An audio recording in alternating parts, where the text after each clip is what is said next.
buenas tardes, amigos.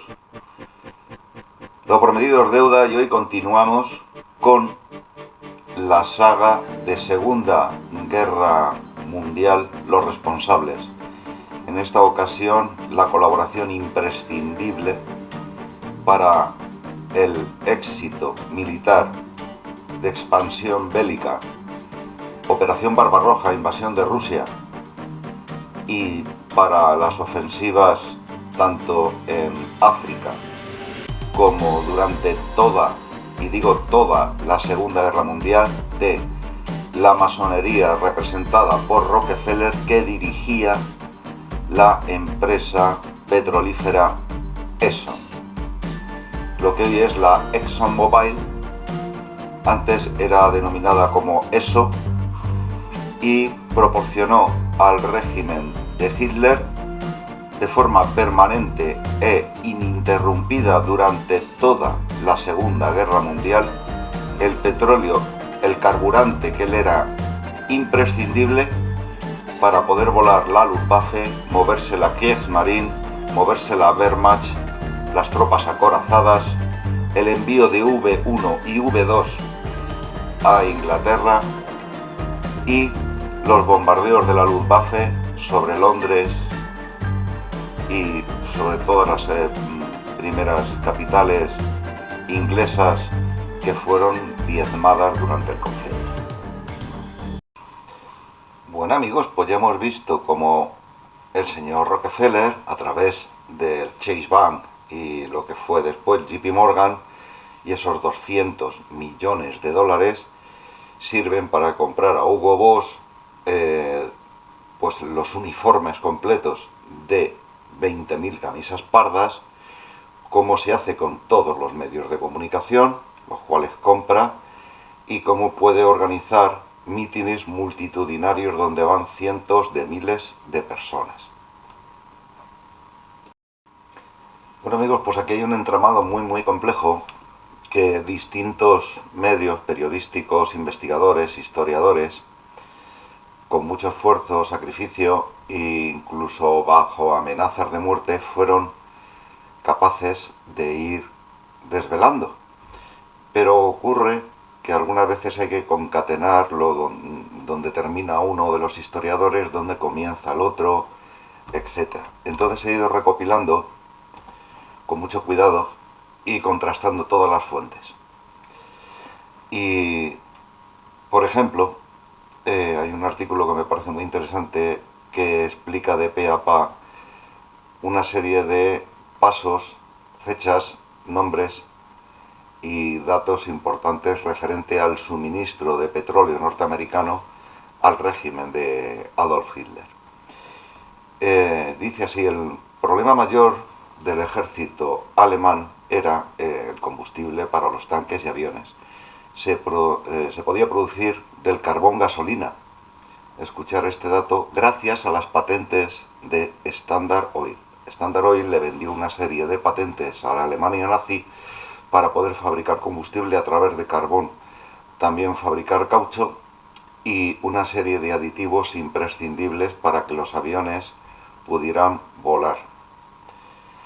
Pero todo esto no era suficiente, con lo cual el gobierno estadounidense se preocupaba mucho por esta alianza entre ESO, Standard Oil, y sobre todo después del ataque japonés a Pearl Harbor, que ya de facto Alemania había declarado la guerra a Estados Unidos. La razón para entrar en la guerra en diciembre de 1941 fue precisamente este ataque japonés. Se acordó una vieja ley sobre el intercambio ilegal con el enemigo y abrió una causa penal contra la Standard Oil por haber escondido patentes sobre Buma y aluminio a las Fuerzas Armadas estadounidenses, y al mismo tiempo había entregado estas patentes y entregado combustible a los submarinos, tanques y aviones alemanes. John D. Rockefeller dijo que no sabía nada, es lo que siempre dicen los masones. Y Farish rechazó la declaración. Ahora hablaremos del señor Farish. Pero avisó al fiscal de la Standard Oil, también entregaba combustible a las Fuerzas Armadas de Estados Unidos, como diciendo: oye, también te estoy dando a ti petróleo y te estoy dando cositas, déjame un poco vivir, que también le tengo que vender a los alemanes, hombre. En marzo del 42 el Pentágono pidió al presidente Roosevelt, masón, grado 33, que cerrara la causa contra Standard Oil, pero para no poner en peligro la producción bélica. Roosevelt aceptó y la Standard Oil tuvo que pagar una multa de $5.000, irrisoria, y prometer, con los dedos cruzados, que no abastecería más a los alemanes con combustible, y se cerró la causa penal. Punto. Pero Faris tuvo que declarar frente a una comisión de investigación del Senado que dirigió el posterior presidente Truman, quien habló de traición. Dijo Faris frente a la comisión: nuestros contratos con la IG Farben, es una empresa alemana para la extracción de petróleo, fabricación de productos químicos, entre ellos el Ciclón B, que llevó a la cámara de gas a muchos judíos y no judíos.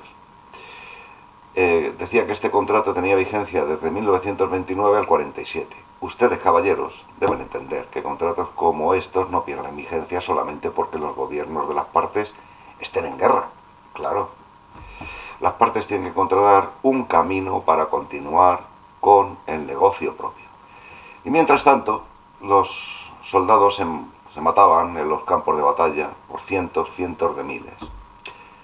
La industria buscaba un camino para continuar con el negocio propio. No fue fácil porque el Congreso de Washington decidió, contra la presión de las empresas, declarar la guerra a Alemania e impedir el pacto secreto de la industria petrolera con los nazis. Pero para Standard Oil fue una derrota enorme. Pero no se rindieron. ¿Cómo continuar con este negocio? Fundar un servicio de inteligencia propio, un servicio que no tenía como destino principal la seguridad nacional, sino el propio business, el negocio. Hasta ahora se sabe poco de tal servicio, pero recientemente aparecieron en un rancho de Virginia algunas cajas llenas de papeles que no fueron entregadas a la CIA. Se refieren a una agencia de inteligencia con el nombre de DuPont, fundada en el 42, justo en el año de la causa contra la Standard Oil. Como la batalla del Cáucaso duró 5 meses y medio a partir de mediados del 42, cuando Estados Unidos, la Standard Oil, acababa de sufrir la causa penal y las investigaciones en el Senado, el abastecimiento de las tropas alemanas se interrumpió.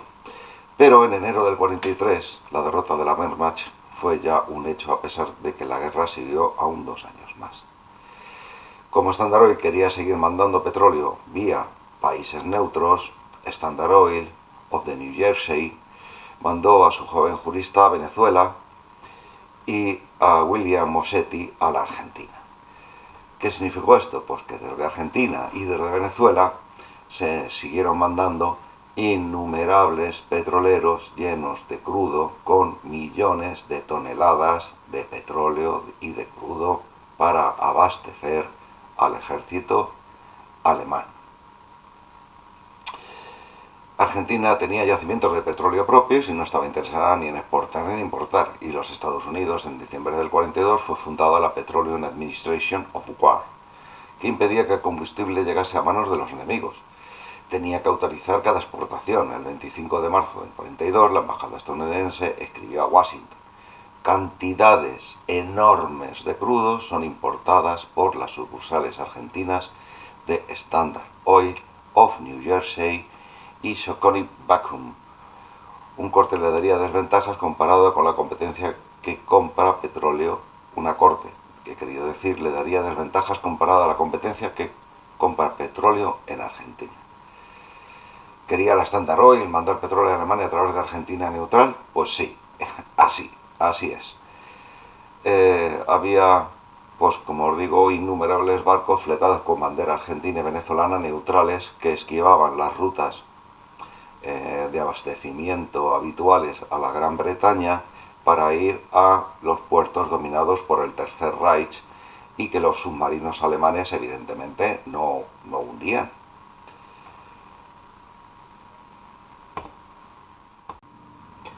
Pues muy bien, queridos amigos, hemos visto entonces que gracias al petróleo norteamericano de empresas norteamericanas dirigidas en su mayoría por masones, entre ellos Rockefeller, también dueño del Chase Bank, JP Morgan, y otras multinacionales que hoy la familia Rockefeller domina en todo el mundo. Sin ese petróleo, los submarinos alemanes no hubiesen podido hundir miles y miles de toneladas de barcos cargados con suministros para Gran Bretaña, que también enviaba a Estados Unidos para ayudar a su aliado. Ni montones y montones de personas en las principales capitales inglesas hubiesen podido morir por los ataques incesantes de la Luftwaffe, que necesitaban queroseno, que producían gracias a una patente que la ESO le vendió. Sin ese carburante, sin ese queroseno, los aviones alemanes no volaban. Alemania no tiene pozos petrolíferos. Pero la Shell, la ESO, etcétera, Texaco, todas anhelaban y miraban con unas grandes expectativas de futuro la invasión alemana de Rusia, de Ucrania, y los pozos petrolíferos rusos, que son muy abundantes. Y firmaron un acuerdo con Eichmann, famosísimo alemán juzgado por crímenes contra la humanidad, para que la Alemania nazi otorgara permisos y licencias de explotación petrolífera en el territorio ruso ocupado. Así que, amigos, sin la ayuda inestimable de ese petróleo, de ese crudo, nunca hubiese ocurrido la Segunda Guerra Mundial, salvo que los alemanes hubiesen aprendido a que los tanques fueran a pedales, los aviones también, y los barcos a remo. Así que termino este episodio ahora y os ruego que deis un like con el dedito, os suscribáis, y el próximo también de los episodios va a ser de traca, con más empresas norteamericanas involucradas en la industria de guerra del Tercer Reich. Muchas gracias y hasta la próxima, amigos.